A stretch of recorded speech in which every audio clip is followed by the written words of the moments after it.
Welcome back, everyone. This is probably one of the most modern and powerful microphones that we've had in years.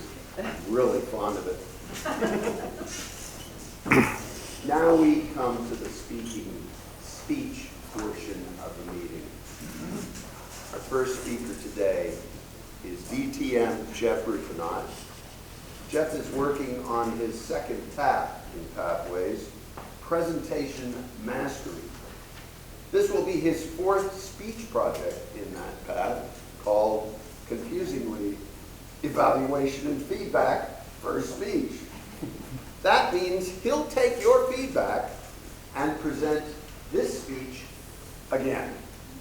Now that's good news if you like today's speech. And if not, anyway, please welcome Jeff with his speech titled, What's the Matter? Does it matter? A speech, a story of death and a dining facility. Let's give it up for DTM.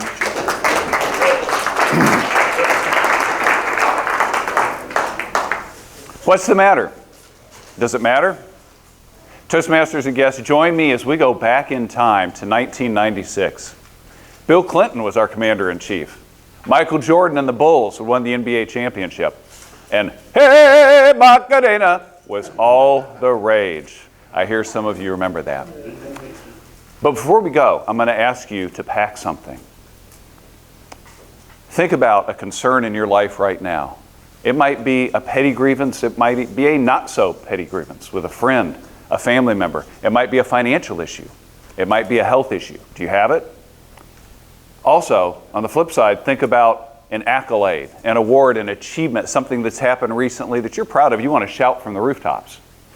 Got it? Take those, and we're going to go back in time 29 years and forward 16 time zones to the small hamlet of Seonuri, South Korea. It's summer of 1996. We are 6 miles from the demilitarized zone, which means we are within mortar range, which means the North Koreans could kill us in our sleep. We're in a small installation. It's a cavalry squadron with 600 soldiers.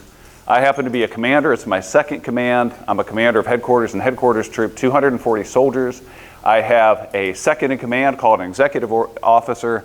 I have a platoon of cooks that run 2 different dining facilities, the main one being on our installation, and that is 365 days a year.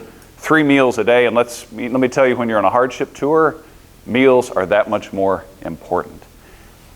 And my executive officer and my cooks are on a collision course, and they don't even know it. First of all, the cooks, they are beginning their journey to compete to be the best dining facility or mess hall in the entire United States Army worldwide. And this is an amazing team that is cooking amazing meals and doing wonderful things in our dining facility.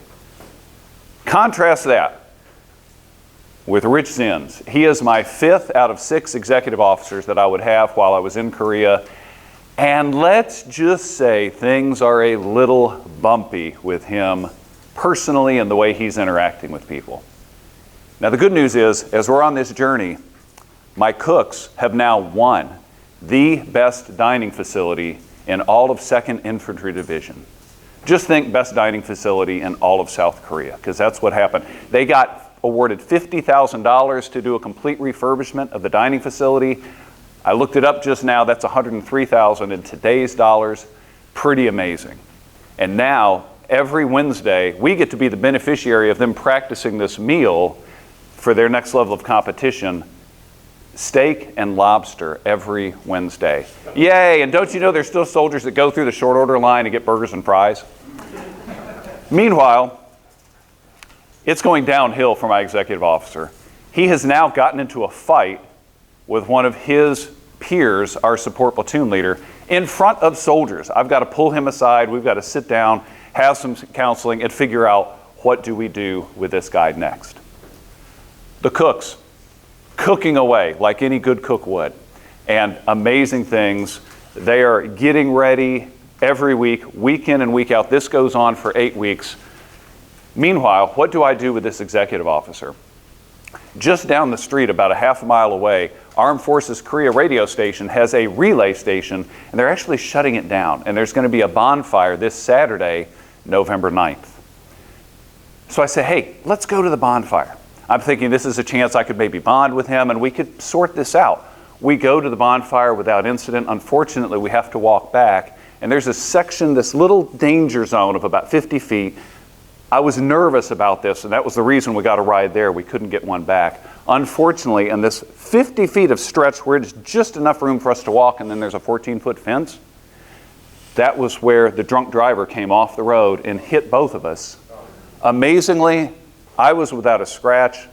My executive officer, second in command, who was right in front of me, was hit and killed. I'm the one that pulled his lifeless body off the road. And I have to tell you, you expect death in wartime. I didn't expect death on a Saturday.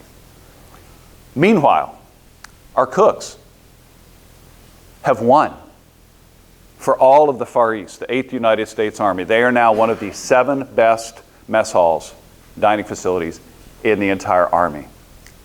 This is where the collision takes place, because next Wednesday, November 14th, Colonel Pack, our brigade commander, is coming to present the awards. The reason he chose that day is because that's the same day we're doing the funeral for Rich. So imagine me as the commander. I'm with my cooks at 1:30, and they are getting just the most amazing accolade that a lot of these guys in their short 18, 19 years have ever received. And 45 minutes later, at 2:30, I and others are delivering eulogies for a deceased 26-year-old killed by a drunk driver. And I'm here to tell you, the emotional whiplash up to that point in my life was unparalleled. Here is this amazing high water moment. And here is just the absolute death of despair. And oh, by the way, I blame myself for his death because I thought if I hadn't invited him out, he would still be alive.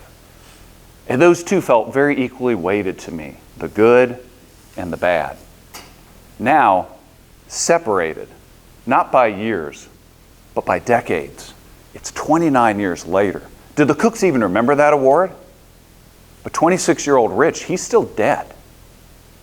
I ask you with that perspective to recall what I asked you about in the beginning, that concern or that achievement. And with this fresh perspective, I ask you, what's the matter? Does it matter? Mr. Toastmaster.